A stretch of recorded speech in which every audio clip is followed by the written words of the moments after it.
అహ్మదాబాద్ విమాన ప్రమాదంలో భారీ ప్రాణ నష్టం. వైరల్ గా 5 ఏళ్ల క్రితం యూట్యూబ్ వీడియో. ఎయిర్ ఇండియా విమానాలపై రివ్యూ.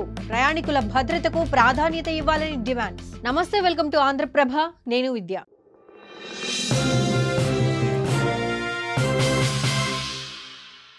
అహ్మదాబాద్ లో జరిగిన ఎయిర్ ఇండియా విమాన ప్రమాదంలో భారీ ప్రాణ నష్టం జరిగింది. 270 మందికి పైగా మరణించారు. దీంతో ఆ విమానంలో లోపాల గురించి, ఆ ప్రమాదం ఎలా జరిగిందనే చర్చ ఇప్పుడు సర్వత్రా ప్రారంభమైంది. ఇదిలా ఉండగా air India 787 Boeing dream liner విమానం ప్రత్యేకతలు, దాని లోపాలతో ఉన్న ఓ యూట్యూబర్ రివ్యూ చర్చనీయాంశంగా మారింది.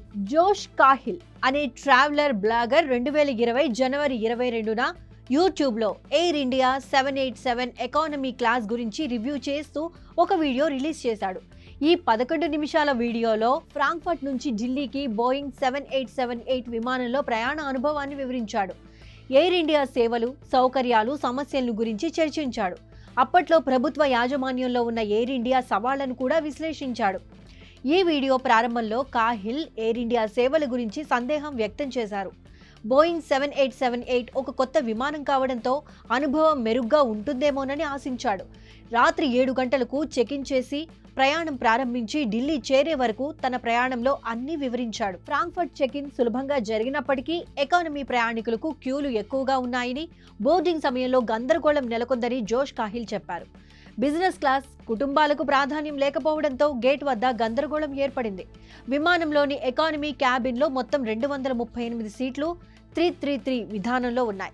సీట్ల మధ్య 33 ఇంచుల ఖాళీ, 17 ఇంచుల వెడల్పు గ్యాప్ ఉంది. సీట్లు సౌకర్యవంతంగా ఉన్నాయి. పెద్ద కిటికీలు, నిశ్శబ్ద వాతావరణం వంటి డ్రీమ్ లైనర్ లక్షణాలు ఆకట్టుకున్నాయి. కానీ క్యాబిన్ స్థితి దారుణంగా ఉందన్నారు. సీట్లు మురికిగా, దెబ్బతిని, నిర్వహణ లోపంగా ఉన్నాయని అన్నారు. ఇన్ఫ్లైట్ ఎంటర్టైన్మెంట్ వ్యవస్థ ఏమాత్రం బాగోలేదని, స్క్రీన్ పనిచేయలేదు, ఇతరుల స్క్రీన్లు కూడా దెబ్బతిన్నాయని కాహిల్ చూపించాడు. హెడ్ ఫోన్ల నాణ్యత తక్కువగా ఉంది, సినిమాల ఎంపిక కూడా పరిమితంగా ఉందన్నారు.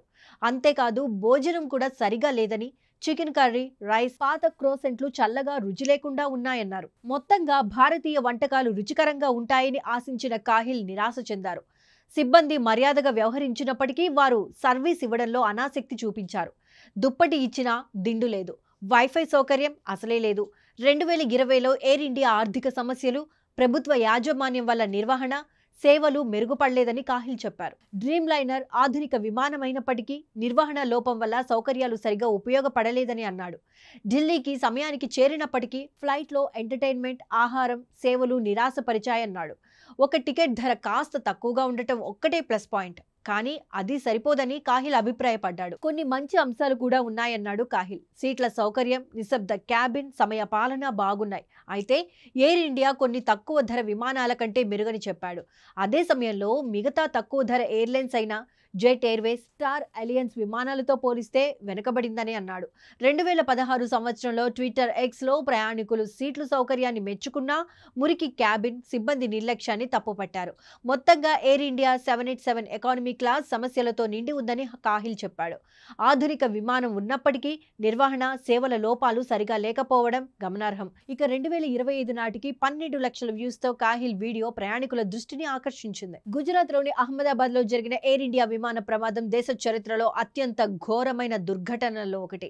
సర్దార్ వల్లభాయ్ పటేల్ అంతర్జాతీయ విమానాశ్రయం నుంచి లండన్కు బయలుదేరిన Air India Boeing 7878 Dreamliner flight takeoff అయిన క్షణాల వ్యవధిలోనే కుప్పకూలిపోయింది. బీజే వైద్య కళాశాల భవనాన్ని ఢీకొట్టి మంటల్లో దగ్ధమైంది. 242 మంది ప్రయాణికులు, సిబ్బందిలో ఒకరు మాత్రమే ప్రాణాలతో బయటపడ్డారు. అయితే ఇంజన్లో లోపం లేదా పక్షి ఢీకొట్టడం కారణంగా ప్రమాదం జరిగి ఉండొచ్చని నిపుణులు అంచనా వేస్తున్నారు. ఈ ఘటనను సీరియస్ గా తీసుకున్న భారత ప్రభుత్వం బోయింగ్ డ్రీమ్ లైనర్ సర్వీసును నిలిపివేయాలనే యోచనలో ఉంది. ఈ క్రమంలోనే ఎయిర్ ఇండియా నిర్వహణపై కూడా పరిశీలన జరుగుతూ ఉండగా బోయింగ్, జీఈ సంస్థలు దర్యాప్తుకు సహకరిస్తామని చెప్పాయి. కేంద్రం ఈ ఘటనపై ఉన్నత స్థాయి కమిటీని ఏర్పాటు చేస్తుంది. ఇదంతా జరిగి వారం కూడా కాకముందే ఎయిర్ ఇండియా విమానాల్లో తలెత్తిన సాంకేతిక సమస్యలు ప్రయాణికుల సహనాన్ని పరీక్షించాయి. అయితే ఈ 2 విమానాలు కోల్కతాకు వెళ్లాల్సినవే కావడం గమనార్హం. గువాహటి అంతర్జాతీయ విమానాశ్రయం నుంచి కోల్కతా వెళ్లాల్సిన IX-1226 విమానం 170 మంది ప్రయాణికులతో సాంకేతిక సమస్య వల్ల ఆలస్యం కావడంతో ప్రయాణికులు తీవ్ర ఇబ్బందులు పడ్డారు. దీనిపై పలు వీడియోలు సోషల్ మీడియాలో వైరల్ అయ్యాయి. అలాగే గాజియాబాద్ నుంచి కోల్కతా చేరాల్సిన ఎయిర్ ఇండియా ఎక్స్ప్రెస్ విమానం టేకాఫ్ కి ముందు సాంకేతిక లోపం బయటపడటంతో ప్రయాణం నిలిచిపోయింది. ఇక ఇదే సమయంలో బ్రిటిష్ ఎయిర్వేస్ కు సమస్య ఎదురైంది. అదేవిధంగా లండన్ నుంచి చెన్నైకు బయలుదేరిన మరో బోయింగ్ 787 డ్రీమ్ లైనర్ విమానంలో సాంకేతిక సమస్య తలెత్తడంతో లండన్ హిత్రో విమానాశ్రయానికి మళ్లించారు. ఈ వరుస సంఘటనలతో ఎయిర్ ఇండియా ఎక్స్ప్రెస్ సేవలపై ప్రయాణికుల్లో ఆందోళన వ్యక్తమవుతోంది. ఇప్పటికైనా సంస్థ యాజమాన్యం తగిన జాగ్రత్తలు తీసుకోవాలని, ప్రయాణికుల భద్రతకే ప్రాధాన్యత ఇవ్వాలని నిపుణులు సూచిస్తున్నారు.